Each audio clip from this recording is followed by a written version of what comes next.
Il était à l'aube à Port Moresby, en Nouvelle-Guinée, sur le Fort Fool le 27 décembre 1942. Le soleil tropical a illuminé les voies métalliques de l'aérodrome Lockheed Tandy désactivé. Double d'élèves brillants à la lumière de l'aube. Les rapports urgents des observateurs côtiers ont mis en garde contre une offensive aérienne japonaise en formation. Environ 40 avions ont approché Buna, escortés par des combattants expérimentés. Le temps d'interception? Juste 30 minutes. Le capitaine Thomas Lynch a ajusté les instruments de sa foudre et a donné le signal au décollage. Parmi ses pilotes se trouvait le sous-lieutenant Richard Bong, temporairement transféré de la 9e équipe du 49e groupe de chasse, attendant toujours l'arrivée de ses propres PE-38. Aucun d'entre eux n'imaginait que ce jour marquerait le début d'une révolution dans le combat aérien du Pacifique. Les pilotes japonais approchant de Buna n'avaient eu que de brèves réunions avec les PE-38 au cours des semaines précédentes. Ces rapports de renseignement étaient vagues quant aux capacités de cet étrange combattant à double queue. En quelques heures, l'incertitude se transformait en choc. Pendant 13 mois, l'ASE de la marine impériale japonaise a dominé le ciel du Pacifique avec le légendaire Mitsubishi A6M0. Sa maniabilité était une condamnation à mort pour les Alliés, rayon de courbe de 290 mètres, capacité à passer à 1800 mètres en moins de 8 minutes et une vitesse de pointe de 530 km/h. Ces chiffres ont obtenu des victoires écrasantes en Chine et les premières campagnes du Pacifique. Les pilotes américains dans leur PE-39 Airacobra et PE-40 Warhawk ont appris de la pire manière, faire face à un zéro dans un duel dans les virages était un suicide. Mais le PE-38 Lightning représentait une nouvelle philosophie de combat. Deux moteurs Allison VE 1710, chacun avec 1150 chevaux. Les turbocompresseurs qui ont gardé des performances à des altitudes où d'autres combattants ont suffoqué. Vitesse de pointe de 666 km/h, plafond opérationnel de 13 400 mètres. Et une arme mortelle concentrée sur le nez, un canon espagnol de 20 mm et 4 mitrailleuses à Brunching .50, tous tirant droit sans les problèmes de convergence des armes à aile. Richard Bong, un jeune conducteur de Poplar Farm, Wisconsin, avait étudié ces spécifications lors de sa formation à la base aérienne de Hamilton, en Californie. Il a compris que l'avantage de la foudre ne tournait pas avec les zéros, mais en évitant complètement ce type de combat. Vitesse, altitude et puissance de feu. Des attaques verticales, des plongements fulminants à travers les formations ennemies et des montées rapides à la position avantageuse. Tactique qui nécessitait une discipline ferroviaire et le rejet total des instincts traditionnels de combat des chiens. Pendant ce temps, les anciens combattants japonais ont volé en formation standard, confiants dans leur supériorité. Un mélange de Zero, de Nakajima Ki-43 Oscar et d'Echi des 3 Aval Bomber, l'élite de l'aviation navale japonaise, qui avait balayé le Pacifique de Pearl Harbor aux Indes orientales néerlandaises sans trouver une résistance grave. Les combattants américains ont généralement eu du mal à opérer au-dessus de 4500 mètres, et leurs taux de Hausslant ont fait des objectifs prévisibles. La mission de ce jour semblait routine, escorter des bombardiers à Buna, neutraliser toute opposition alliée et retourner à la base. Les Japonais avaient remarqué quelques observations de ces étranges avions à double queue dans les semaines précédentes, mais leurs considéraient des avions de reconnaissance ou des bombardiers légers. L'idée que les Américains avaient développé un combattant conçu spécifiquement pour annuler les avantages de Scratch n'y traversait l'esprit des stratèges japonais. Cependant, à 5500 mètres d'altitude, la formation de PE-38 avait tous les avantages. Lynch a mené l'attaque, plongeant son foudre sur 640 km/h. Derrière lui, Bong et les autres pilotes ont sélectionné S. Cible US. La puissance de feu concentrée dans le nez a permis d'ouvrir le feu à plus de 360 mètres, bien au-delà de la gamme effective d'armes légères. Dans le premier assaut, Lynch a détruit un Oscar avec un projectile et des balles de 20 mm .50. Le combattant japonais s'est simplement désintégré sous l'impact. Alors que Lynch remonte pour gagner de l'altitude, les coureurs zéro tentaient de le chasser, mais son avion a commencé à trembler violemment en dépassant 640 km/h en plongée. Les alarmes retentissaient dans les stands lorsqu'ils ont atteint les limites structurelles. Bong a repéré un zéro essayant d'attaquer Lynch et a exécuté une manœuvre de déviation. Sa première rafale de combat a frappé l'ennemi en spirale complet vers le sol. Lors de l'escalade, 3 zéros lui ont convergé. Bong a poussé les bus vers l'avant et a plongé, accélérant plus de 720 km/h. Les Japonais ne pouvaient regarder impuissants que pendant que ce combattant à double queue a disparu à l'horizon intouchable. Se remettant de la plongée juste au-dessus des talons de la jungle, Bong a repéré un Val essayant de se remettre d'une attaque. Une courte rafale de moins de 100 mètres l'a transformé en boule de feu qui s'est écrasée dans la végétation. Ce sont des 2 premiers massacres confirmés de Bong, le début d'une carrière qui ferait de lui le plus grand Américain de la guerre. Le combat a duré moins de 10 minutes. La 39e équipe s'est plainte de 12 avions japonais, avec des victoires de Lynch, Bong et le sous-lieutenant Karl Planck. Aucun PE-38 n'a été perdu. Dans les rapports de post-mission japonais, la confusion et l'alarme étaient évidentes. Les pilotes ont décrit des avions à vitesse impossible et à une capacité de montée, attaquant les distances au-delà de la normale. Le monde confortable du combat horizontal, où les Japonais ont dépassé, était devenu un champ de bataille vertical, où la vitesse et l'altitude ont dicté la survie. L'impact de cette adaptation a fait écho au siège de l'aviation navale japonaise à Rabaul. Les agents du renseignement se sont précipités pour réévaluer les capacités du PE-38. Sa configuration de 2 moteurs les a amenés à le classer comme un combattant lourd, inapproprié pour les combats aériens. Ils n'avaient pas prédit que les ingénieurs américains avaient créé quelque chose de révolutionnaire, un combattant qui a atteint la supériorité par des manœuvres verticales, et non l'agilité horizontale. La révolution technique représentée par le PE-38 est devenue de plus en plus claire dans les combats suivants. Ces turbocompresseurs ont permis de maintenir la puissance totale à des altitudes où les moteurs conventionnels ont perdu la moitié de la force. Sa vitesse de plongée s'approchait de la barrière sonore, plus rapidement que n'importe quel avion japonais ne pouvait suivre sans se désintégrer. Sa capacité à convertir la vitesse en altitude a permis aux pilotes de foudre de récupérer la position avantageuse en quelques secondes après une attaque. Le 7 janvier 1943, la menace est devenue indéniable. 9 PE-38S escortés de bombardiers ont été confrontés à une vingtaine de combattants japonais. La tactique traditionnelle de combat aérien ne serait plus jamais la même. Le dogme tactique de l'époque a dicté que, dépassés en nombre, les pilotes américains devraient adopter une posture défensive, se retirant pour une formation de protection. Mais les pilotes PE-38 ont non seulement ignoré cette règle, ils l'ont détruit. Au lieu de se cacher, ils ont grimpé jusqu'à 25 000 pieds, un domaine inaccessible pour les combattants japonais et ont frappé des attaques de plongée avec une précision chirurgicale. Il était là, entre les mains du lieutenant Richard Bong, puis intégré dans la 39e équipe en attendant les éclairs de son unité, que le potentiel mortel du PE-38 se révélait tout au long de sa gloire. Avec un seul coup de déviation à 300 mètres, Bong a abattu un Oscar 43, le premier de beaucoup. Alors que les Japonais tentaient désespérément de grimper pour l'intercepter, il a exécuté une chandelle aussi parfaite que, en quelques secondes, il était de retour à 20 000 pieds de portée de tout zéro, hors de portée de toute réponse. De sa position privilégiée, il a sélectionné une autre cible et répété le processus. Ce n'était pas seulement une victoire tactique, c'était une leçon de physique appliquée à la guerre. Les Japonais n'avaient jamais fait face à un combat aérien en 3 dimensions. Zéro pourrait dépasser toutes les chasses américaines courbes, mais ne pouvait accompagner le PE-38 en plongée sans se désintégrer. Je ne pouvais pas poursuivre la foudre sur une montée verticale sans calgage. Et quand le PE-38 a décidé de sortir, sa vitesse le rendait intouchable. Le champ de bataille horizontal, où les Japonais régnaient l'absolu, avait été remplacé par un espace à 3 dimensions où l'altitude et l'énergie cinétique ont dicté les règles. Les pilotes vétérans de l'Empire, utilisés pour dominer le ciel avec des manœuvres serrées, ont constaté que leurs compétences étaient inutiles. Lorsqu'ils ont finalement pu se positionner sur un coup, le PE-38 était déjà à 1 mile de distance, montant à des altitudes où aucun zéro n'ose suivre. L'impact psychologique était aussi dévastateur que la supériorité tactique. Des pilotes qui, depuis Pearl Harbor, croyaient en leur bilan invaincu maintenant, ils se sont vus à la merci d'un ennemi qui a refusé de se battre dans leurs termes. La tension de scanner constamment le ciel au-dessus, sachant que la mort pourrait tomber d'altitudes inaccessibles, érode la morale. Certains ont développé des symptômes de fatigue de combat, un phénomène jusque-là inconnu dans la culture militaire japonaise. Jusqu'en février 1943, la présence du PE-38 dans le sud-ouest du Pacifique était déjà une force imparable. La 9e équipe de chasse du 49e groupe a finalement reçu ses éclairs.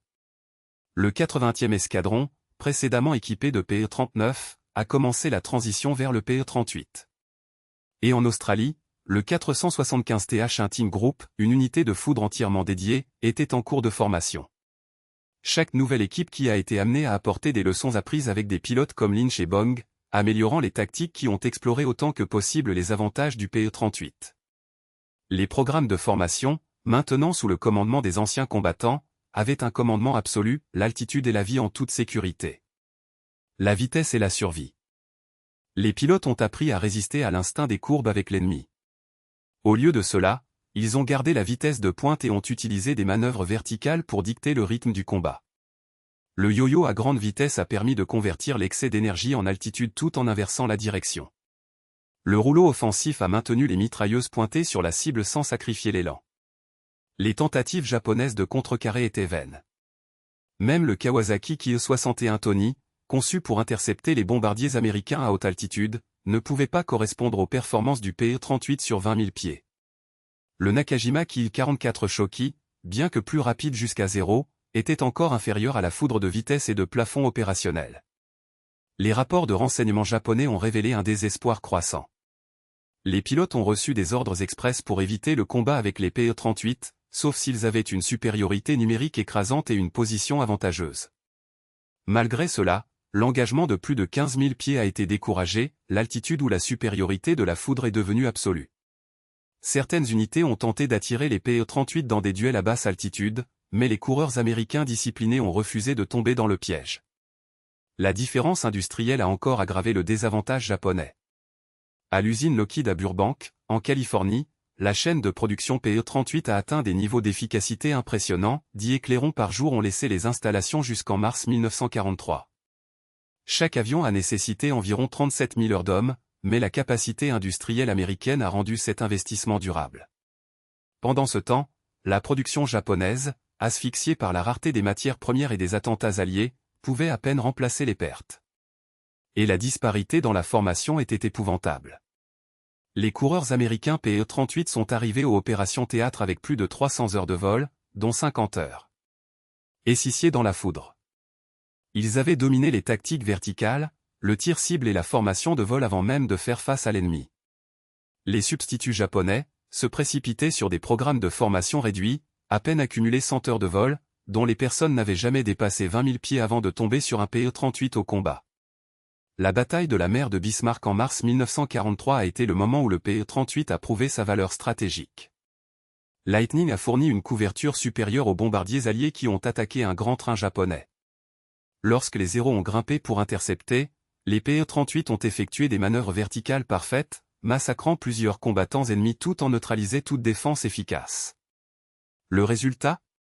8 transports et 4 destroyers coulés, un coup écrasant aux Japonais tentent de renforcer leur position. Parmi les AC Pe-38 qui ont dominé les cieux du Salomon, certains noms sont devenus une légende. Le capitaine Thomas Lynch de la 39e équipe a soulevé des tactiques verticales à la catégorie d'art, accumulant 20 victoires confirmées avant sa mort en mars 1944. Le lieutenant Richard Bong a poursuivi sa séquence implacable, démontrant une capacité presque surnaturelle à se positionner à des angles de déviation parfaits. Et en août 1943, un nouveau nom est apparu dans le panthéon de Lightning As, le lieutenant Thomas Maguire, de la 431e équipe du 475e groupe. Dans son premier combat, sur Wewak, Maguire a abattu 2 Oscar Ki-43 et un Tony Ki-61, devenant un en seulement 2 jours après avoir ajouté 2 autres victoires.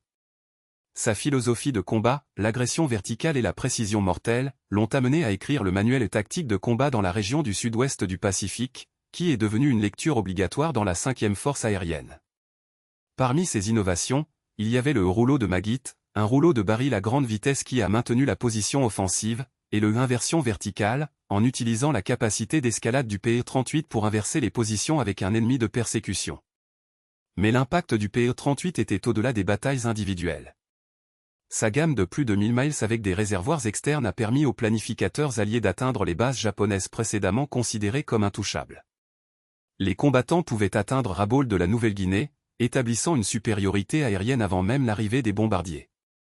La capacité d'escorter des avions d'attaque tout au long de la mission, sans la fenêtre vulnérable que le japonais a explorée, a éliminé le dernier avantage tactique de l'ennemi.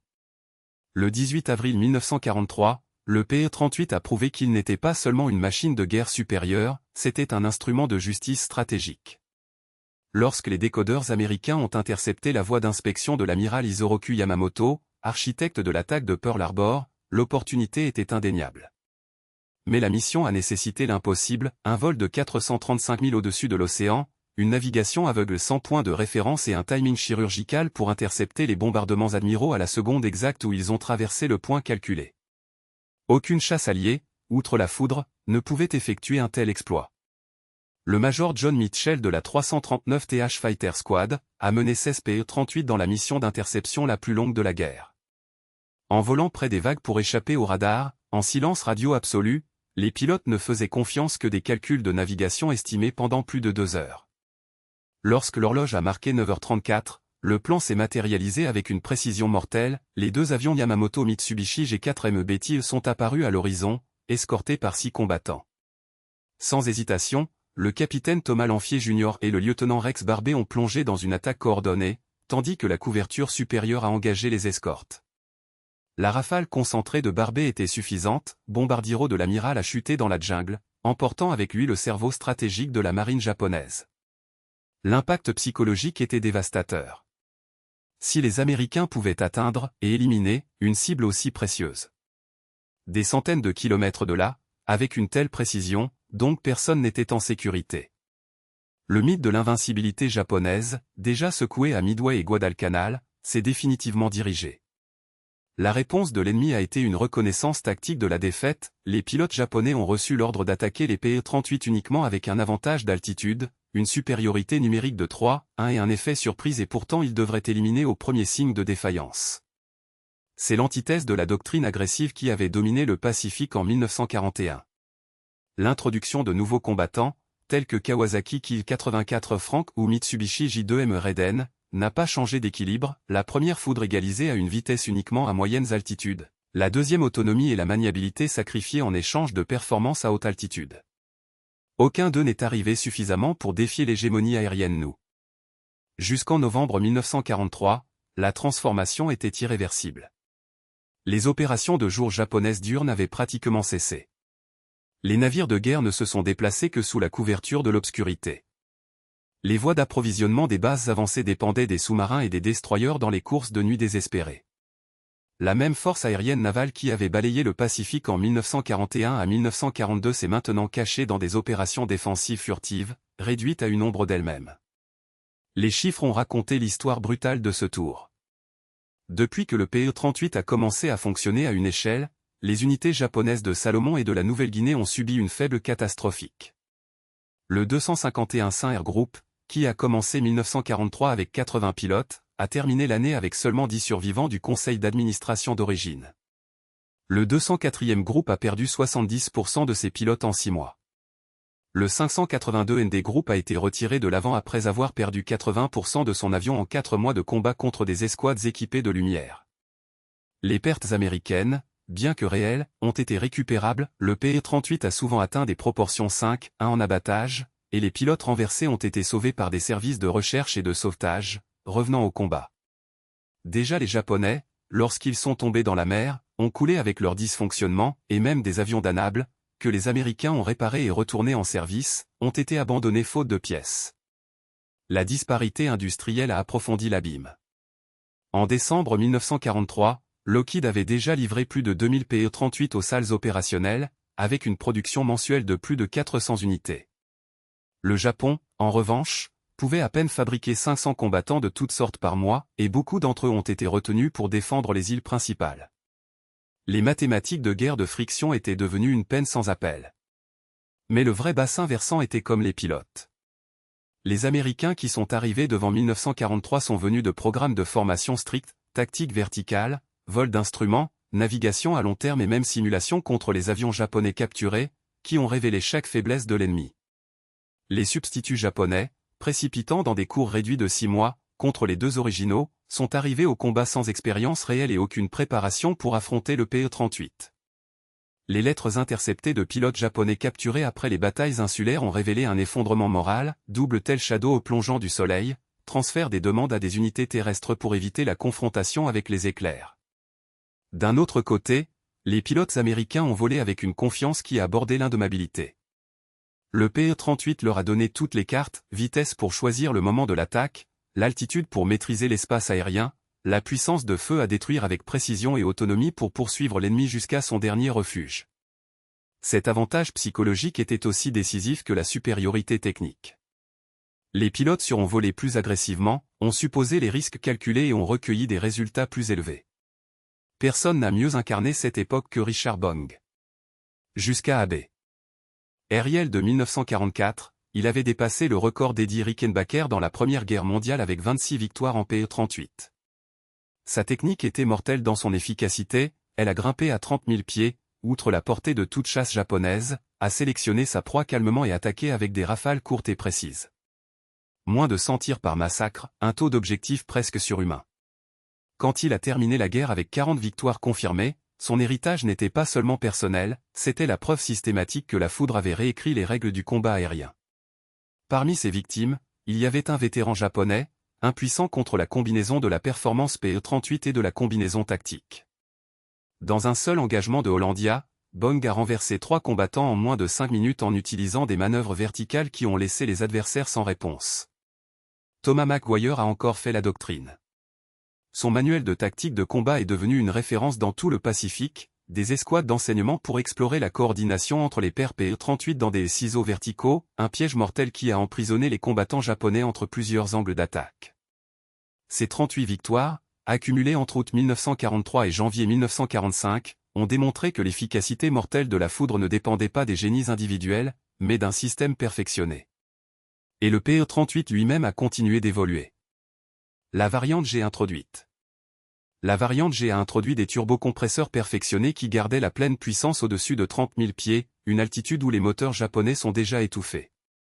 La version H a augmenté le pari avec des moteurs de 1425 chevaux, transformant la foudre en un prédateur encore plus implacable. Mais c'est la variante J qui a redéfini les limites, les refroidisseurs intermédiaires ont été déplacés dans les nacelles des moteurs, libérant la vue de front du pilote et optimisant les performances aux altitudes stratosphériques. Et lorsque la version L est arrivée avec des ailerons assistés par hydrauliquement, le PE-38 a gagné un taux de roulement fulminant, le dernier soupir d'avantage que Zero arborait encore dans des manœuvres horizontales a été éteint. À 35 000 pieds, où les pilotes japonais ne dépendaient que des masques à oxygène pour rester conscients, le PE-38J fonctionnait avec une précision chirurgicale. Les combattants japonais, conçus pour des altitudes basses et moyennes, sont devenus des proies faciles. Jusqu'à la fin de 1944, il n'y avait rien de plus qu'un Zero, un Ki-43 ou tout autre combattant japonais pouvait faire mieux qu'un PE-38L. La supériorité était si écrasante que les tactiques ennemies dégénéraient de désespoir, les attaques de kamikazes, autrefois considérées comme une dernière ressource honorable, sont devenues routinières. Des équipes spéciales ont été formées pour des missions sans retour.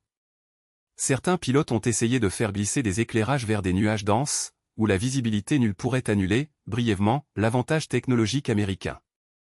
Ces mouvements fonctionnaient occasionnellement, mais n'ont pas changé le verdict inévitable, la guerre aérienne dans le Pacifique a déjà été décidée. La campagne des Philippines, fin 1944, a été l'apogée de cette domination. En quelques jours après l'atterrissage à Leyte, les escouades PE-38 ont imposé une supériorité aérienne absolue. Les tentatives japonaises de renforcer la région par l'air se sont terminées par des massacres unilatéraux. Le 2 novembre 1944, Lightning du 49th Hunting Group a levé 26 avions ennemis sans perdre une seule performance qui, à l'époque, ne surprenait plus personne. Des victoires comme celle-ci étaient devenues une routine.